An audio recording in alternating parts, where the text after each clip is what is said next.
Hey, welcome back to the Disney Plus Everyday Challenge, and today we have Blank Check. This is a 1994 movie. 1994. It's an hour and 33 minutes long, and it's it was actually a feature film. It was not, this is not a Disney Channel original or anything else. This was in theaters. It I think was very much made to sort of cash in on the Home Alone craze, even though Home Alone was many years before they kept making sequels. And yeah, while this at the very beginning bears no resemblance whatsoever with uh, the final third act premise of Home Alone, the third acts are somewhat similar. Uh, Oh, actually, this actually is very similar in the sense that the main character, a young boy, in this case he's like 10, I guess. I don't know. He's he's picked on by his two older brothers. His dad is always giving him lame advice about taking care of his money and his things, and things are out of his control. As bike gets run over by some dude's car, which is actually important to the plot. But there's other things that you know. His older brothers are supposedly entrepreneurs or like making money doing some sort of dumb scheme, um, and their dad rewards him for it. And uh, the kid, his name's Preston, played by Brian Bonsall. Uh, the kid doesn't he can't catch a break. His brothers steal his own nickels and dimes from him. They take over his room and like make it their own space. Dad helps him move a bunch of computers in there. Never mind that they don't really understand much about computers. Preston does, and he's uses it to screw with them just a little bit. He also has a voice changer, much like Macaulay Culkin does. Or did is that the voice changer from number three? I don't know. Either way, uh, we get a kid here who is in desperate straits. When he goes to the next day, he goes to this kid named Butch, who everybody's a bully to this kid. Everybody's a bully to Preston, and all these kids show up at an amusement park, and they're all supposed to buy tickets to go on rides, roller coasters, and the swings, and God knows what else. Preston only has enough money to get 6 tickets, and so he's left riding baby rides and eating cotton candy while all the other kids go on the big flume ride or roller coasters and things. So it, it, the whole first act is meant to just show how downtrodden this poor kid is until he gets a check from his grandmother and it's blank and he learns the how these things work. Dad fills it in for 11 whole dollars, and Preston's like, "Great, I got $11. Thanks." I mean, maybe he just turned 11. That's why. That's so he's his birthday was coming up, so maybe that was why he was turning 11. That he got $11. Just figure that out now. Maybe I wasn't paying attention to that part. So he goes, tries to deposit it in the bank, try to do what his dad tells him, and the very pretty bank teller, played by Karen Duffy, the Duff from MTV, back in the day, in the era of music videos and some reality show stuff, but not to the degree it is now. Um, Karen Duffy is the hottie, the female lead, the object of affection, the lead woman character in this movie, the love interest for the 11-year-old boy. Yeah. Um, and let's just say Karen Duffy, if you don't already know, is at least in her 20s at this point in the movie. She's a young FBI agent working at a bank to run a sting. That's revealed pretty early in the film, so I'm not really spoiling too much. Anyway, the point is he learns that even $11 isn't enough to open a bank account, and okay, what good is a blank check at all anyway? And it gets taken from him by the bully, another bully that whose birthday party he went to, who had all the money in the world. He runs across. By the way, the opening sequence of this thing shows a man who looks like he just escaped Shawshank, and in the pouring rain, it looks very much like a gritty noir type film. And he's escaped to a like the warehouse district in some seedy part of town, and he finds a suitcase full of money, apparently full of $1 million, and he's it's a convoluted mess. But he has a deal with a guy at a bank who is supposed to hold the money for him and then give it to some other guy, and who's played by Tone Loc. Yeah, Tone Loc. Look it up if you don't know who that is, kids. Uh, anyway, Tone Loc is in this movie. Um, so yeah, I'm basically telling you an awful lot about this film, but I'm really telling you not how it all comes together. So if that makes any sense. So yeah, the kid figures out that at one point when he runs across this criminal guy who is on the run from the law, the guy's like ready to write this kid a check just to make him shut up and go away after he runs over his bike, over Preston's bike. And he's in such a hurry to get away from the cops. He says, here's a check. Just give it to your dad. He'll know what to do with it. And Preston realizes he has a blank check now, and you can write anything in there. And his ability to do things with a computer allows him to put $1 million in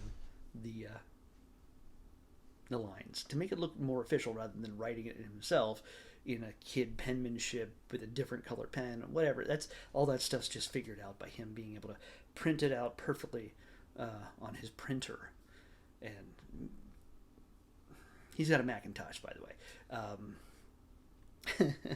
And he knows his way around computers. So yeah, upon getting this check, he decides to take it to the bank, where the bank teller, not Duff, this lady's like, "Yeah, it's a joke. Oh, I'll take you to the manager. You're just trying to screw with us, kid," because she doesn't believe the check's real. The kid wants to cash $1 million check. Nobody does that. No bank will do that without a tremendous amount of paperwork. Well, she takes him to the manager, and the manager's like, "Oh, you're the guy that I'm supposed to give the $1 million to. It's part of the whole deal that has nothing to do with the kid in the first place." But then he opens up a vault, a small vault behind his desk, and starts handing this kid money to put in his backpack. Now, I used to be a bank teller, and I've held $1 million in my hands already. And these are big bills. Not supposedly this kid is getting $1 million in small bills. No, there's no backpack that can fit $1 million in small bills, even 20s. No, there's no backpack. So I call BS on that. That's just from my knowledge. But yes, $1 million is a pretty big stack of money, even in hundreds. So yeah, it's a lot. That's my only little pet peeve about the film. But he walks out with the money that supposedly belongs to this criminal, and that puts a target on his back once they figure out their mistake. But in the meantime, the movie is filled with montages. Lots and lots of montages involving a boy who has hired a he's hired a chauffeur. He's hired a limousine to get him around town, and he doesn't realize that he's about to become friends with the limousine driver. It's the normal kind of relationship you get with a strange man who has a car and an 11-year-old boy who has money. They become best friends because the little boy can afford to buy this guy lots and lots of like watches and free food and whatever he wants. So this guy hangs out with this boy all the time. The boy says he works for a guy named Macintosh. And he also buys a castle in a suburban town. Yeah, I realize I'm telling you too much. By the way, he buys it. He outbids the criminal who's looking for him. There's so many. Maybe I'm not understanding that why everything is connecting this way, but anyway. Miguel Ferrer plays the criminal, and he chews scenery.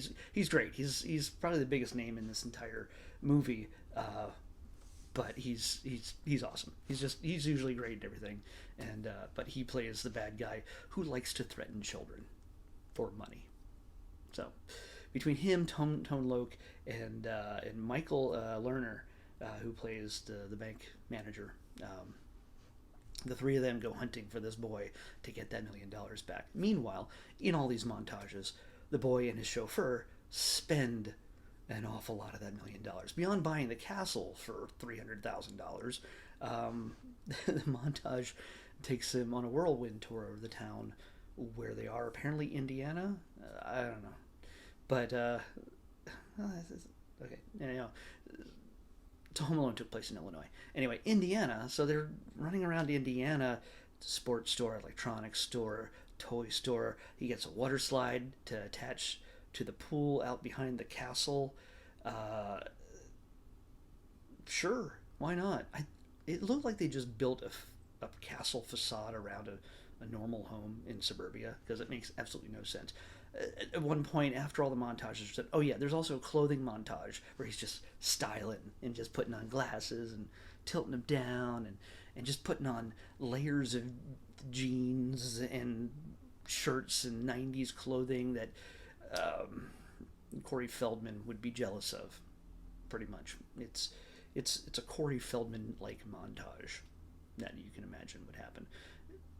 It's a double Corey montage, I think, because it's got a lot of Corey-ness to it.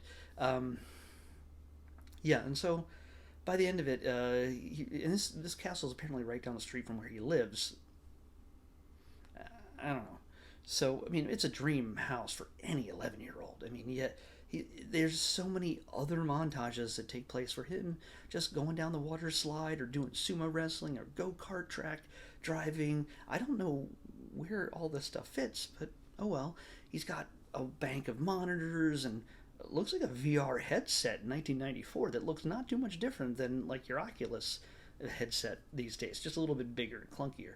But so yeah, he's got loads of televisions, loads of everything, all the video games can play, and people trying to measure him for outfits and tuxedos, and all the while he has this crush on this much older woman who gives him way too much time because again she's trying to meet his boss Macintosh, who doesn't exist, and she's FBI and she's trying to find out who this guy is because apparently he might be involved in this money laundering scheme or whatever the missing $1 million, he's involved, and he's just a character that the kid Preston's created.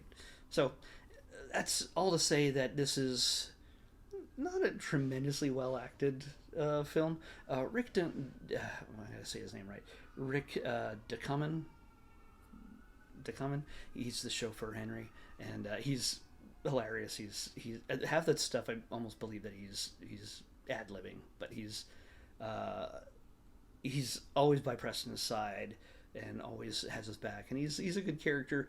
He's funny, and he's got all the best lines in this thing. Preston, he's an okay actor. Kid actors, I'm usually pretty harsh on. He gets a little bit dumbfounded whenever Karen Duffy is around, and understandably, she's got that quintessential, just hot '90s girl, and unfortunately, they shoot this with a very very male gaze. There's one spot in time when he's in the pool lounging, and she's standing by the pool, and they just shoot legs on this part of the frame, and he's down here in this, and he's just, yeah, I'll talk to my boss about you. Oh, okay, like it's she is objectified completely. I probably objectified her a couple times myself in this thing. She's very attractive, but yes, but she's meant to be that thing. So he's like this, got this huge crush on her. He takes her out to dinner. She plays into this thing, and she's an FBI agent, but she's actually enjoying dating an 11-year-old. And there's a kiss at the end that, yes, I think it's supposed to be a kiss on the lips, but it looks like she's kissing like this part of his face. It's just so they can get away with it. And they're like, she's like, call me in 10 years. And they start negotiating years. And I think they agree upon like 6 or 7 years, which still might not be legal. I don't know. Anyway, of course, fool and his money are soon parted. It's a line that's, of course, used in the film. And the kid realizes that things uh, aren't what they seem when you have all the money in the world. And by the end of it, I'm not, again, this is not really spoil anything, but like I said, it's got a very Home Alone type ending when the three goons, Miguel Ferrer and Tone Loc and Michael, what's his name? Yeah, Michael Lerner. When the three of them make their way and try to capture the kid on his own property, and he uses the batting cage and the video screens and all sorts of other, and a ball in which somebody like Miguel Ferrer gets trapped in and rolls down something. It was just he booby traps the place enough, or at least uses things naturally in order to capture these guys or keep these guys from getting a hold of him. I'm not going to tell you how it ends, but you can pretty much guess it's a Disney film and it's a happy ending. But it's not a great film by any means, but I think it has this little bit of a cult following for some. I wouldn't say it's bad. It's goofy and it's somewhat forced, and yeah, if you're not really gonna overthink this film at all, it leans beautifully into every young boy's fantasy of just having $1 million to do with however you want. He's got cash. He can do whatever he wants, buy whatever he wants, and he does. And he has a home with a water slide and all the Coca-Cola and ice cream and whatever else, Sunny D. I don't know. There's a lot of product placement throughout this thing, by the way. Yeah, it's a nice, just like in Home Alone, where he wanted his family to go away and he'd have the place to himself and just order pizza and watch scary gangster movies. It feeds into that whole thing. Like, what if I was on my own and I don't need anybody else and this is my thing and I'm okay.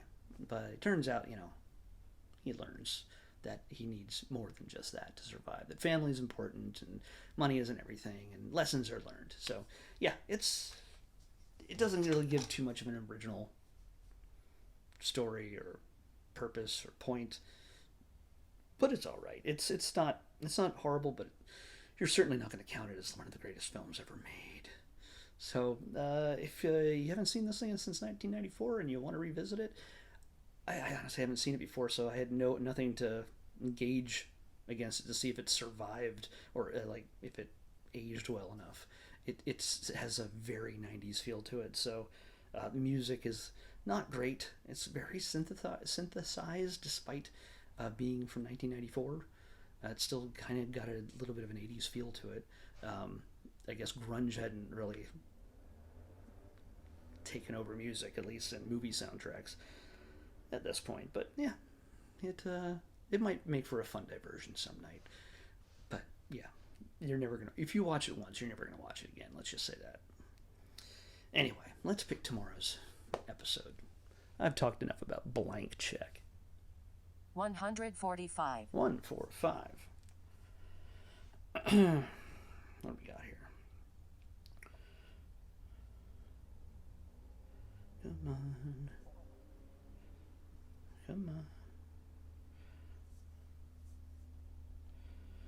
on. Oh, okay. All right. It's a short, so this one should be pretty quick and easy for tomorrow. I'm not sure who this Don is, but it's Don's Fountain of Youth. Don, is it Donald Duck or is it somebody else? Because Donald is underneath it in the next one, but 145 is Don's Fountain of Youth. So we'll figure that out. Watch it and come back here. We'll talk a little about Don's Fountain of Youth on the Disney Plus Everyday Challenge. I'll see you then.